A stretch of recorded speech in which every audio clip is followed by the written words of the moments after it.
नूवर्ष निश्चित भाव में 2026 समस्त आनंदमय हो समस्त खुशी खबर नहीं आसू यहाँ हूँ प्रभु जगन्नाथ पाखे मो निवेदन 4.5 कोटी ओडिया जी भी जो था आनंद रुहतु ओडिशा 2036 सुधा विकसित राज्य हम पथ सुगम हो केवाईसी अवधि बढ़ी केवाईसी आम आहरी 2 मास बढ़ेलु कहीं 13 लाख रु ऊर्ध लोक आहरी करना आम चाहूँ कहार भी केवाईसी कारण राशन कार्ड न कर पर्याप्त समय दि जाऊँगी आउ 2 मास दिगला नवेदन करी समस्त को ये अवधि भितर केवाईसी कर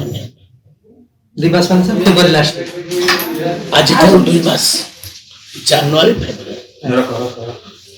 फेब्रुआरी सुना चाउल को नहीं जहाँ समस्या थिला केंद्र सरकार विचार कर धन्यवाद देवी केंद्र मंत्री केंद्र जोगाण मंत्री प्रहलाद जोशी को आदरणीय प्रहलाद जोशी जी आम कथा बुझी धन्यवाद देवी माननीय मुख्यमंत्री को जे कि बारंबार लेटर लिखी रिमाइंड कर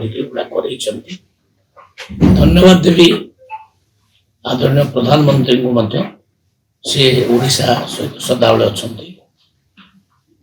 आम जो बंपर क्रॉप प्रोडक्शन है 2025 मसीह तेणु आमर प्राय 63 लाख मेट्रिक टन चाउल प्रोडक्शन है जो आम पाखे आहरी 7 लाख मेट्रिक टन भी चाउल अच्छी तो आम निवेदन करूँ से आम कथा शुणी आमको एप्रिल मास सुधा 2026 मसीहा एप्रिल मास सुधा 5 लाख मेट्रिक टन उषुना चाउल एवं 1 लाख मेट्रिक टन अरुआ चाउल से उठेबे तेणु आम आमर एमती 5 1 6 लाख मेट्रिक टन आमर उठी आउ 1 लाख मेट्रिक टन जो रमें ऑक्शन करूँ प्रस्तुत करूँ तुरंत ऑक्शन करदेव ऑक्शन बेस प्राइस आमर रेडी से रेडी होता तो ऑक्शन करके बिकदेव चलित वर्ष अनेक रिक्रुटमेंट हम चलित वर्ष समस्या नहीं कामना करवा आम निश्चित भाव में एफसीआई केंद्र सरकार समस्त सहयोग नौचु मु भावुँ चलित मास रही आमर प्रोडक्शन धरतु 28 लाख मेट्रिक टन आम निजर यूज होटीएस चाउल हो स्कूल अन्य सब जिन 28 lakh metric ton around 28 lakh metric ton चाउल केन्द्र नौमती 56 लाख मेट्रिक टन आमर जाऊँ जदि किसी बढ़ ऑक्शन प्रक्रिया बारंबार कही रख माने छाड़देव कौन प्रकार असुविधा हम नहीं आम ए 10 लाख मेट्रिक टन गोदाम भी लगे जगह फागा रेडी हो सारा गोटे वर्ष भितर मत लगुच गोदाम प्रस्तुत प्रोब्लेम रहा सर 2026 कौन चैलेंज रहिबो 2026 मसीह समस्त अनेक चैलेंज अच्छी से चैलेंज को आम स्वीकार करें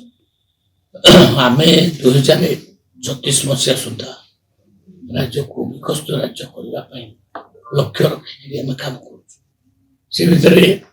सेंटर ऑफ एक्सीलेंस से गुड़ा कर अनेक जिला मानक चाउल एटीएम गोटे कर भुवनेश्वर सबू जिला मानक चाउल एटीएम भी कर से कथा रखीचु लक्ष्य एवं चाउल को एक्सपोर्ट करने अनुमति देदेव जो बंधु मैंने चाउल एक्सपोर्ट करेंगे 1:1 धान से ने एक्सपोर्ट करेंगे तार पूरा आग से फैसिलिटी नाला अपेक्षा पूरा फैसिलिटी दिगला से निजे मिलिंग करजे मार्केट रू चाउल धान किणी पारे निजे मिलिंग करेंगे बाहर देश को बिकी पारे तो ये मो अनुमति ଆମେ ଦେଇଦେଲୁ।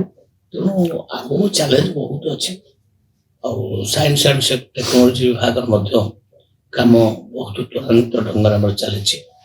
ପ୍ରତ୍ୟେକ ଜିଲ୍ଲା ମାନଙ୍କରେ ଗୋଟେ ଗୋଟେ ପ୍ରୋଜେକ୍ଟ ଆମେ କରିବୁ। ଆଉ ଭୁବନେଶ୍ୱରରେ ଏକ 100 ସାଇନ୍ସ ସିଟି ଆମେ କରିବୁ।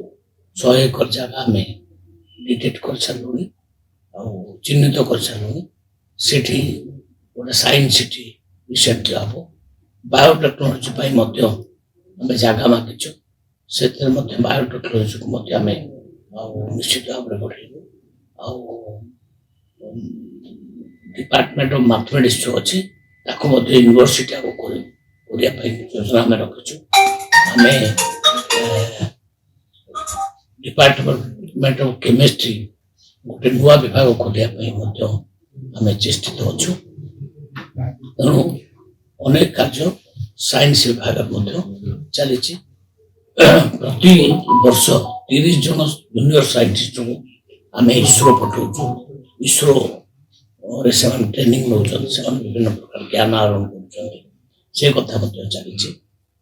ତେଣୁ ସାଇନ୍ସ ଆଣ୍ଡ ଟେକ୍ନୋଲୋଜି ଏବଂ ଯୋଗାଣ ବିଭାଗ ଏ ବିଭାଗ ଦୁଇଟାକ ଡିପାର୍ଟମେଣ୍ଟ ଆମର ଠିକ ଢଙ୍ଗରେ ଚାଲିଛି। ଆମର ଆଉ ତା ଯେଉଁ ଭିଜନ ଅଛି ଭିଜନକୁ ମଧ୍ୟ ଆମେ ମୁଖ୍ୟମନ୍ତ୍ରୀ ଆଗରେ ରଖିଛୁ।